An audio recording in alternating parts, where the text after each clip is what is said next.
베드로와 요한이 날 때부터 걷지 못하던 일을 일으켜 세웁니다. 단순한 장애의 극복 혹은 질병의 치유를 의미하는 것이 아니라 하나님의 성전으로 들어갈 수 있는 존재의 회복, 하나님을 찬양하는 존재의 회복으로 변화된 것, 그것이 이 걷지 못하던 사람이 일어난 사건의 어떤 초점이다, 본질이다, 그런 말씀을 지난주에 함께 나누었습니다. 걷지 못하던 이가 구걸을 하던 장소는 성전 미문입니다. 호칭 그대로 아름다운 문, 높이가 20m가 넘고 황동으로 되어 있고, 그리고 은과 금으로 장식되어 있는 문이기 때문에 그 동쪽 감람산에서 태양이 이렇게 떠오르게 되면 그 문에 빛이 반사되어서 참 아름답게 빛났다고 합니다. 그래서 미문이라고 한 것이지요. 그런데 그 문이 아무리 아름답다 한들 장애인이나 정결하지 못하다고 여기는 사람은 그 문으로 들어갈 수가 없는 겁니다. 당시에 유대교가 그랬다는 거죠. 사람을 품거나 그들이 가지고 있던 그 율법에 대한 해석들, 그리고 그들이 가지고 있던 종교적인 열정들이 오히려 사람들을 힘들게 하고 다가오지 못하게 하는 그런 결과를 낳았던 것이 그 시대의 모습이었습니다. 베드로가 한 말, 은과 금은 내게 없지만, 그런 의미인 것 같아요. 지금 유대인들의 종교, 은과 금으로 장식한 이 미문과 같이 겉으로는 아무리 좋아 보이고 화려해 보인다 할지라도 그 안에 생명이 없다는 거죠. 하지만 은과 금은 내게 없지만 내게 있는 것, 예수의 이름으로만 성전에 들어갈 수 있고 예수의 이름으로 하나님을 찬양할 수 있는 존재가 회복됩니다. 그것이 베드로의 말의 의미인 것 같습니다.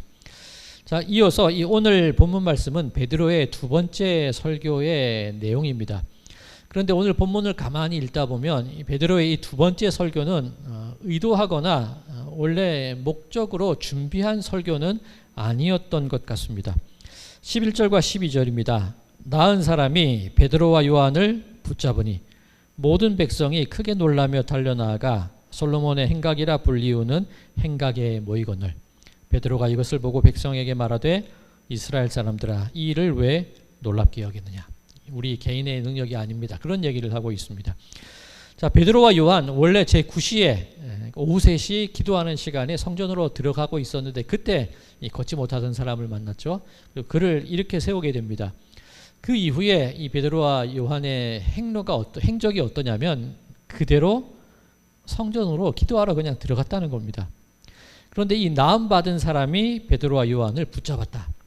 이 나은 사람이 베드로와 요한을 세워서 존경의 의미도 담겨 있겠죠. 함께 있기를 원했다. 그런 의미가 될 겁니다. 그러니 그제서 많은 사람들이 모여들었죠. 그 당시 3시 기도하는 시간이었으니까 이미 성전 안에는 많은 사람들이 있었을 테고, 그리고 이야기들이 퍼졌을 거예요. 오늘 본문에 의하면 이 백성이 크게 놀라며 달려나아가, 원래 베드로와 요한이 설교하려던 목적은 아니었지만 나은 사람이 길을 막았고 붙잡았고, 그로 말미암아서 사람들이 몰려들기 시작했고, 그래서 솔로몬의 행각이라는 곳에 자연스럽게 사람들이 모이게 된 그 상황이라고 볼 수가 있습니다.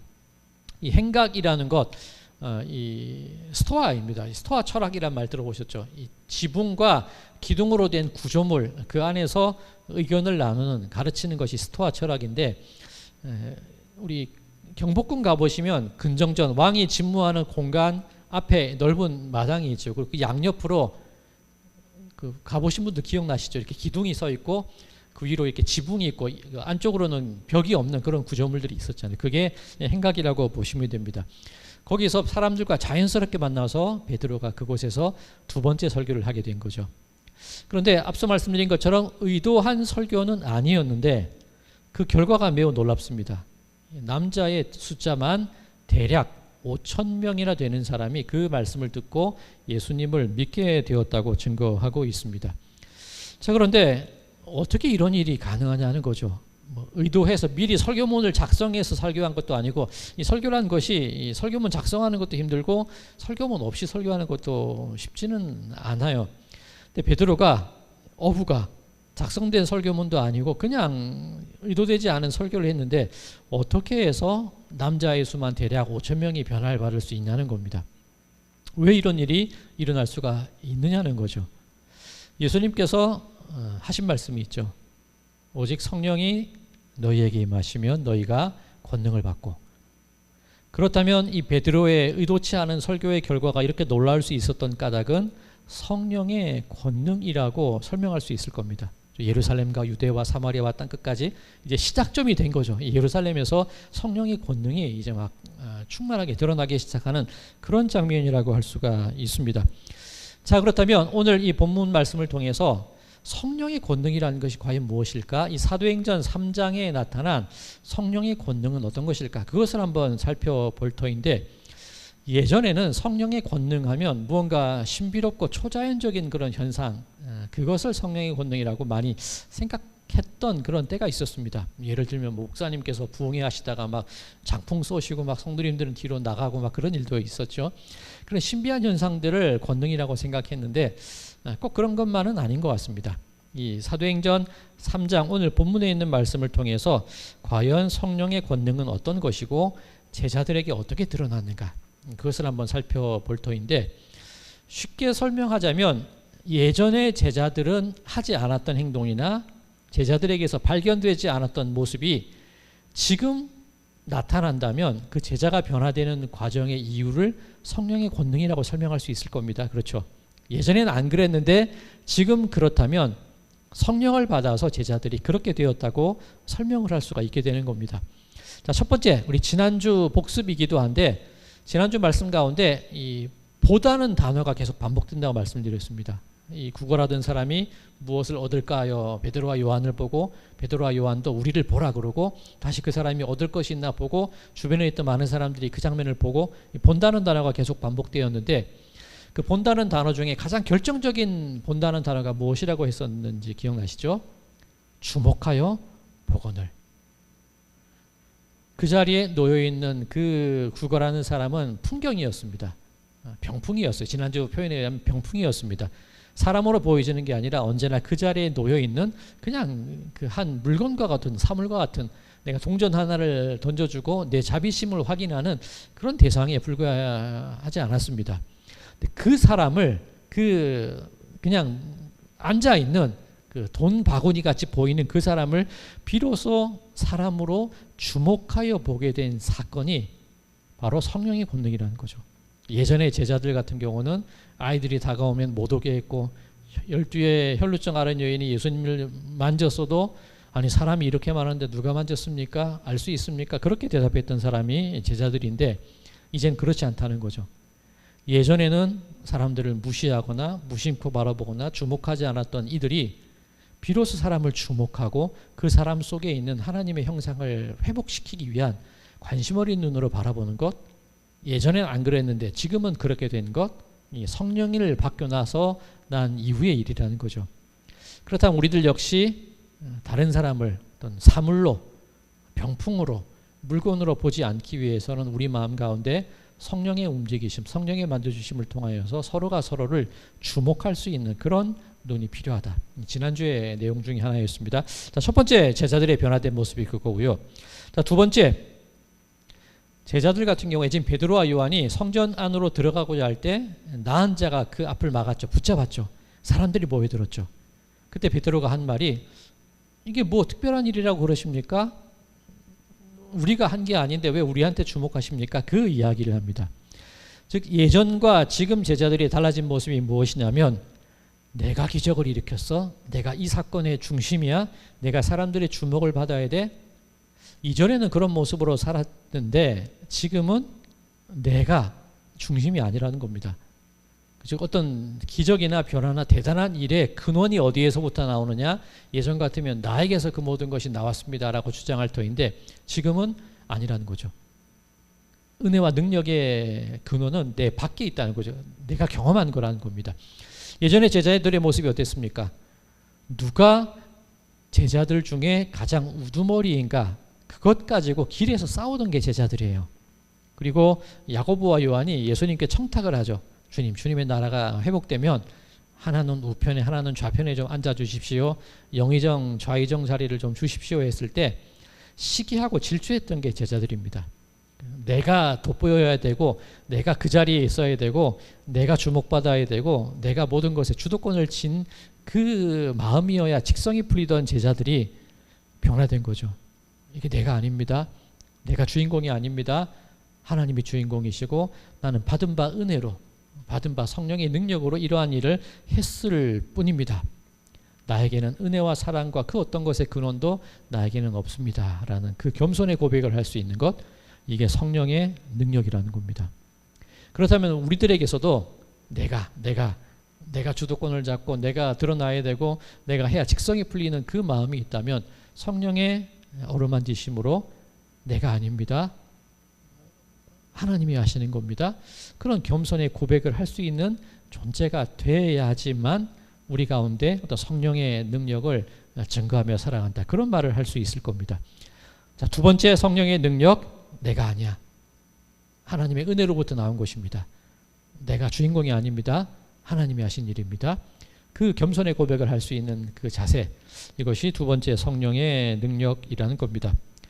자, 세 번째, 의도하거나 준비하지 않았어도 5,000명의 마음을 움직일 수 있는 그 말씀의 능력이 있는 게 성령의 권능이라는 겁니다. 자, 이것을 우리들의 삶 속에 어떻게 적용시킬 수 있냐면, 우리 성도님들 살아가시면서 누군가와 대화를 하거나 누군가를 위로하는 자리에 서시게 되는 경우가 반드시 있으실 겁니다. 상담이라는 형태로 이루어질 수도 있고, 아니면 내가 바라보기에 너무도 안타까운 사연을 가지고 있는 사람이 있는데 너무도 마음이 아파서 그분에게 어떠한 신앙의 권면을 해주고 싶거나 위로의 말을 해주고 싶은 그런 경우들이 우리들에게 있다는 겁니다. 자, 그럴 때 무슨 말을 해야 되냐는 거예요. 어떤 얘기를 하고 어떤 위로를 해줘야 되냐는 말입니다. 그런데 내가 모르면 어떻게 위로할 수 있겠습니까? 물론 예수님께서 성령이 너희에게 말할 것을 생각나게 하시겠다는 말씀은 해주셨지만, 내가 비어있는데 내 속이 공허하고 내가 들어있는 게 없는데 갑자기 생각나서 말하게 하는 것, 이것이 성령의 능력은 아닐 겁니다. 즉, 만약에 내가 평소에 성경을 즐겨 읽었다면 그 성경에 읽은 말씀들 가운데 마땅히 해야 될 그 말씀들을 떠올리게 하는 게 성령의 능력이시라는 겁니다. 내가 경험한 은혜의 경험들이 있고 내가 경험한 놀라운 체험들이 있다면 그 누군가를 위로하고 말을 해야 될 그 순간에 적절한 내 경험과 내 받은 바 은혜들을 나눌 수 있는 그 마음이 성령의 능력이라는 걸 겁니다. 우리가 신앙생활을 해나갈 때 신앙의 공동체를 통해서 함께 서로 공유하는 많은 이야기들이 있지 않습니까? 함께 모여서 대화하는 것일 수도 있고 교회 내에서 무언가를 함께 이루어가는 과정일 수도 있습니다. 그런 것들이 내 마음 가운데 차곡차곡 쌓여 있을 때, 내가 의도하지 않아도, 생각나지 않아도, 준비하지 않아도 자연스럽게 내 가운데에서 뿜어 나오는, 그것을 생각나게끔 하고 그것이 위로가 되게끔 만드는 그 능력이 바로 성령의 능력이라는 거죠. 자, 그렇다면 만약 우리 마음 가운데 기쁨과 감사와 은혜와 사랑이 충만하다면 자연스럽게 우리에게서 나오는 말은 그런 기쁨과 소망과 사랑의 말이 나올 겁니다. 근데 만약 내가 경험한 것이 분노와 증오가 전부라면, 내가 경험한 것이 누군가의 죄를 들춰내고 누군가를 비난하는 것이 내 속에 가득 채워져 있다면 나도 모르게 그러한 얘기들이 나오게 되지 않겠습니까? 그렇다면 우리가 성령의 능력 가운데 살아간다는 것은 우리 가운데 자연스럽게 쌓여있는 내가 받은 바 은혜의 경험과 말씀의 능력들, 그것들이 내 속에 이미 차곡차곡 정리되고 경험하고 쌓여있는 그 과정들을 내가 살아왔어야 된다는 그런 의미가 되는 걸 겁니다. 자, 그렇다면 베드로는 어땠을까? 오늘 제자들의 모습을 통해서 성령의 능력을 한번 확인해 보는 시간이니까, 그러면 베드로의 마음 가운데에는 무엇이 있었기에, 어떤 것이 그 마음 가운데 쌓여 있었기에 이런 5,000명을 변화시키는 설교를 할 수 있었을까? 베드로의 마음 가운데 있는 것을 한번 확인해 보겠습니다. 오늘 본문 13절에서 15절까지입니다. 아브라함과 이삭과 야곱의 하나님, 곧 우리 조상의 하나님이 그의 종 예수를 영화롭게 하셨느니라. 너희가 그를 넘겨주고 빌라도가 놓아주기로 결의한 것을 너희가 그 앞에서 거부하였으니, 너희가 거룩하고 의로운 일을 거부하고 도리어 살인한 사람을 놓아주기를 구하여 생명의 주를 죽여도다. 그러나 하나님이 죽은 자 가운데에서 그를 살리셨으니 우리가 이 일의 증인이라. 자, 베드로의 첫 번째 설교의 내용과 크게 다르지 않습니다. 사람들에게 하던 말, 하나님께서 아브라함과 이삭과 야곱의 하나님이 오래전부터 우리의 삶을 주관하시는 하나님께서 예수님을 우리들에게 보내주셨어. 예수님을 영화롭게 하셔서 우리에게 보내주셨는데 당신들이 그분을 죽였지 않습니까? 그 주요 내용이 그거 아닙니까? 당신들이 죽였는데 하나님이 살리셨습니다. 이게 첫 번째 설교도 그렇고 지금 두 번째 설교도 그렇고 거의 중심 내용입니다. 그러면 베드로의 마음 가운데 그 유대인들을 바라보는 시선이 어때야 돼요? 하나님께서 영화롭게 하시고 준비해 오신 그 예수님을 내가 사랑하고 내가 존경하고 내 모든 것을 버려서까지 내가 그렇게 뒤쫓았던 예수님을 당신들이 죽였어요.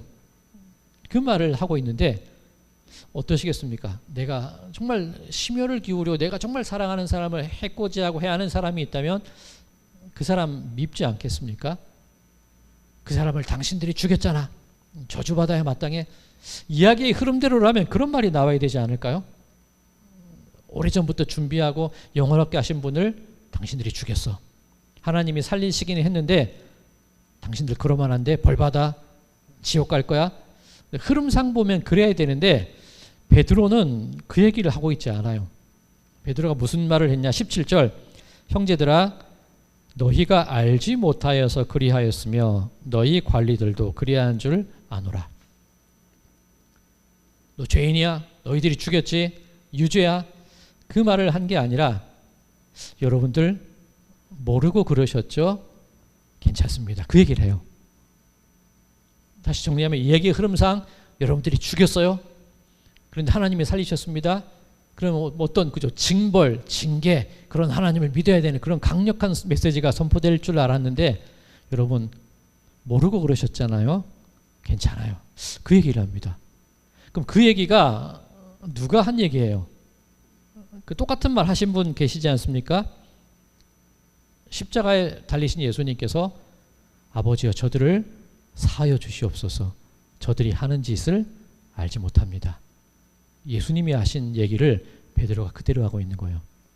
그러면 베드로의 경험 속에 내가 존경하고 내가 따랐던 스승을 죽인 그 사람들에 대한 어떤 반감이나 증오가 자리 잡아야 할 법도 안 돼. 예전이라면 그렇게 했을 겁니다. 예전이라면 베드로가 그죠 칼을 들고 예수님을 잡으러 온 그 종의 귀를 떨어뜨리고 어떻게 우리가 다 휩쓸어 버릴까요? 그것들이 제자들의 마음이었는데 지금 이전에는 그랬다면 지금 베드로의 마음, 제자들의 마음은 괜찮습니다.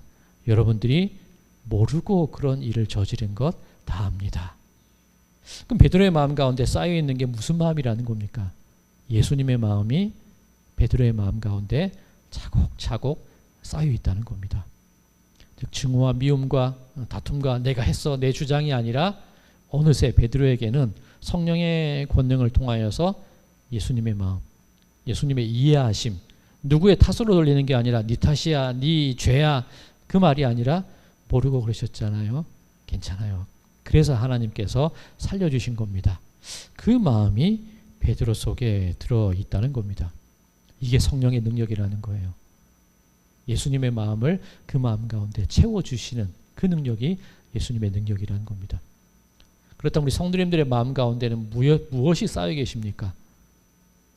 여전한 미움과 증오와 비난이 쌓여 계십니까? 아니면 괜찮아 저들이 모르고 그랬어?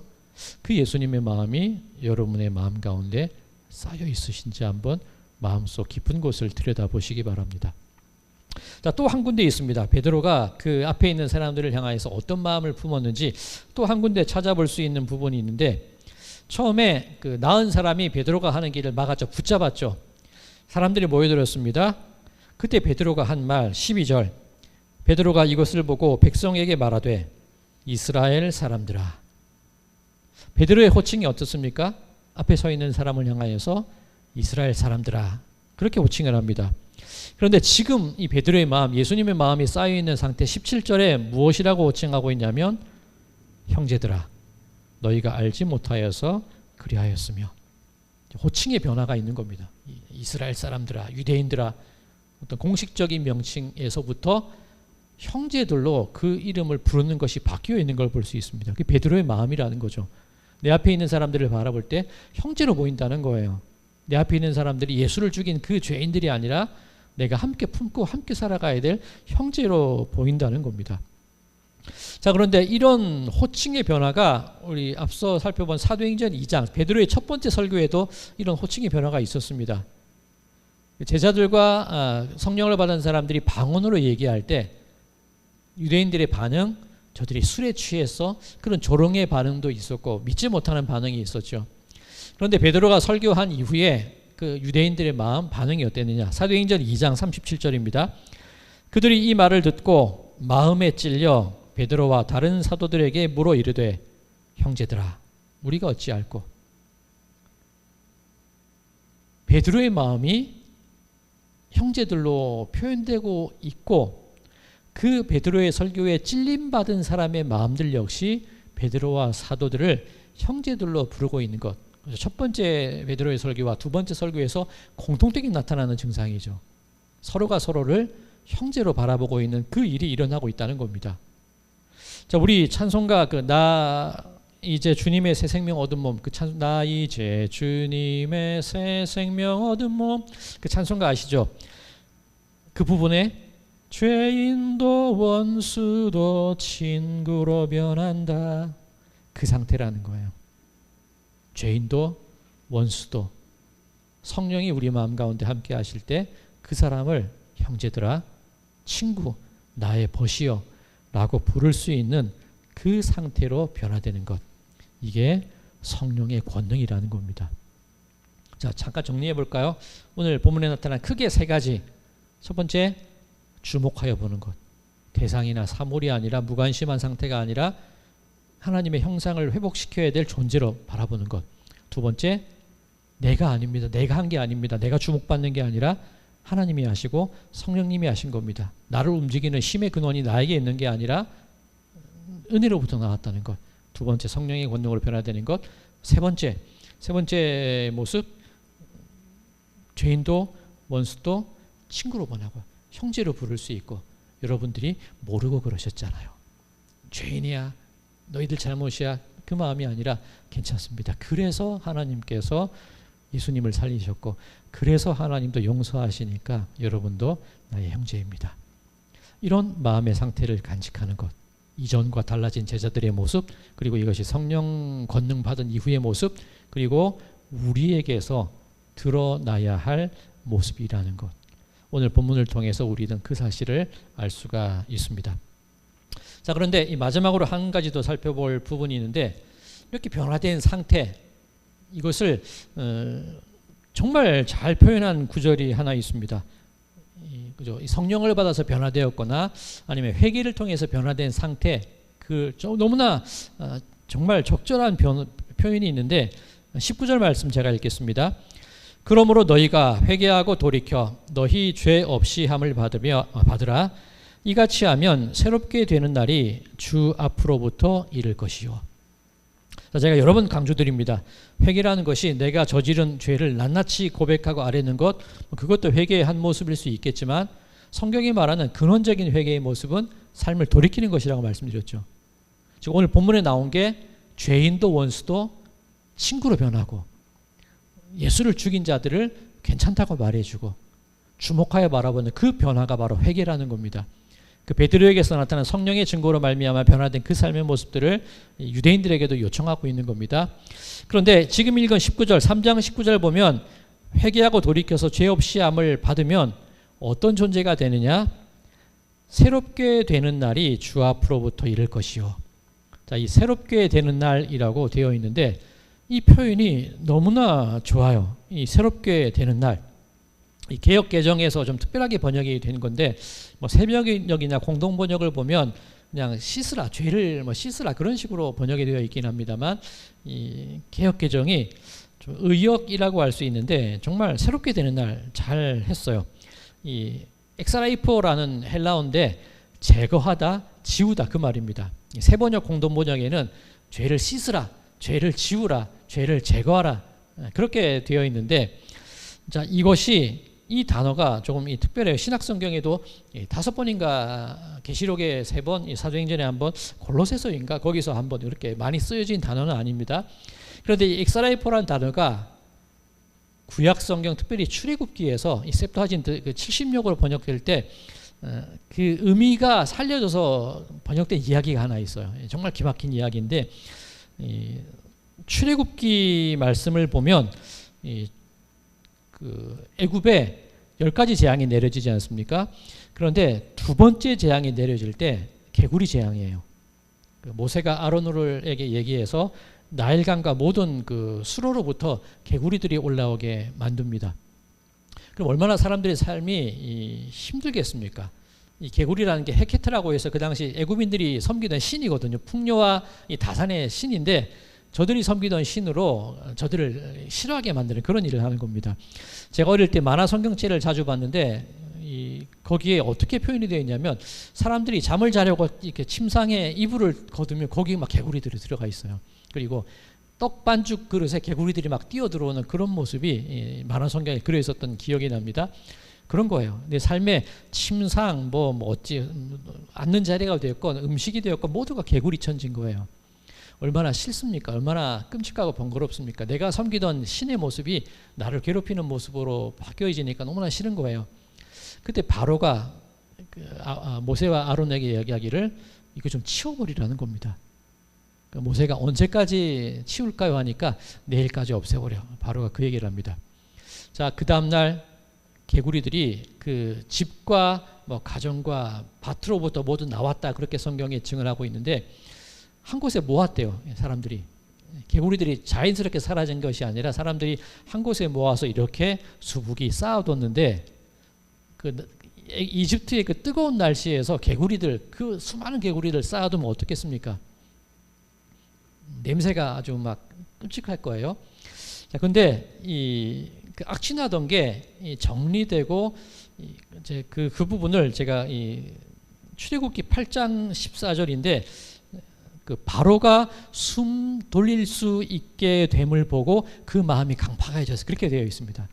그 바로가 히브리어로 바로 키 하얀 리바크 이렇게 되어 있는데 바로가 숨을 쉰다, 그렇게 표현이 되어 있습니다. 즉 제거하다, 치우다. 그게 아까 그 엑사레이포, 그죠? 새로운 날이라고 말씀드렸는데 새롭게 되기 위해서는 치워야 된다는 거죠. 없애야 된다는 거죠. 그러면 개구리가 쌓여 있는 그 썩어가는 악취 가운데에서 그 악취 나는 것을 싹 치워버렸을 때 드디어 내가 숨을 쉴 수 있게 된 상태, 그게 새로운 날이라는 거예요. 자, 우리 다 경험해 보셨을 겁니다. 우리 코로나 팬데믹이 시작될 때 정부에서 우리에게 요청한 것이 있죠. 모이지 마라. 그리고 또 하나, 마스크 쓰라는 거였습니다. 처음부터 마스크 쓰기 어떠셨어요? 안 쓰다가 쓰려니까 힘들지 않으셨습니까? 숨이 턱턱 막히고 여름에도 마스크를 쓰고 있으면 잘 호흡이 되지 않아요. 그러니까 어르신들 같은 경우에 우리 교회에 있다 보면 우리 할머니, 할아버지 어르신들은 마스크를 못 쓰셔요. 안 그래도 호흡이 힘드신데 그걸로 막고 있으니까 얼마나 힘드셨겠습니까? 그거예요. 바이러스가 되었건 썩어가는 개구리가 되었건 그 악취와 그 진동하는 그 해로운 것들로 인하여서 우리 입이 막혀서 숨을 쉴 수 없는 상태로 살아가다가 그 모든 것이 싹 제거되어서 비로소 숨을 쉴 수 있는 상태, 그게 바로 새롭게 되는 날이라는 겁니다. 자, 그렇다면 미워하고 증오하고 반목하고 죄를 들치우고 그렇게 살아가느라고 제대로 숨을 쉴 수 없던 우리들 앞에 그 모든 악한 것들과 죄악된 것들을 하나님께서 싹 예수 그리스도의 은혜로 말미암아 싹 제거해 주셨을 때 비로소 우리에게서 아름다운 가쁜 숨이 아니라 자연스럽게 호흡하고 살아갈 수 있는 상태가 되는 게, 이게 바로 새롭게 된 날, 숨 쉴 수 있는 날, 비로소 내가 편하게 살아갈 수 있는 날, 이게 바로 성령의 변화에 의해서 우리들에게 주어진 모습, 달리 말하면 회개를 통하여서 우리가 살아갈 수 있게 된 모습이라는 겁니다. 사랑하는 성도 여러분들, 혹시 우리 삶 속에 바이러스, 아니면 내가 싫어하는 냄새, 정말 꺼리끼는 그런 모든 것들이 우리들의 숨통을 쥐어막고 있지는 않았습니까? 혹은 죄악된 삶의 모습들이 나를 움켜쥐고 있어서 숨쉬지 못해서 답답한 그런 상황 가운데 놓여 있지 않으셨습니까? 그럴 때 성령이 우리와 함께 하실 때, 밖으로 주어지는 은혜가 우리에게 나오게 될 때 비로소 우리의 목을 쥐고 있던 그 모든 악한 것들과 죄악된 것들과 그것들이 없어짐을 통하여서 비로소 하나님의 호흡을 하고 비로소 예수의 마음으로 살아갈 수 있는 그 상태가 된 것, 이게 바로 성령, 그 권능으로 살아가는 삶, 회개하고 변화받은 사람의 삶임을 기억하시기 바랍니다. 자, 우리 성도님들 마음껏 숨 쉬고 계십니까? 너무나 누군가가 미워서 숨이 턱턱 막히고, 너무나 하기 싫어서 숨이 막히고, 너무나 내 인생이 괴로워서 숨을 쉴 수 없는 그런 상태에 놓여 계시지는 않으십니까? 성령의 내 삶을 만져주실 것을 간절히 소망하시기 바랍니다. 내가 아니라 오로지 성령이, 하나님이, 예수님의 권능만이 나를 숨 쉴 수 있게 하고 나를 살아가게끔 하는 존재라는 것 기억하시고 믿으시고, 그 성령, 그 예수, 그 하나님께 내 모든 삶을 맡기심을 통하여서 그렇게 새롭게 된 나를 살아가시는, 비로소 숨을 쉬고 살아가시는 그런 우리 모든 분들의 삶이 되시기를 주님의 이름으로 간절히 축원드립니다.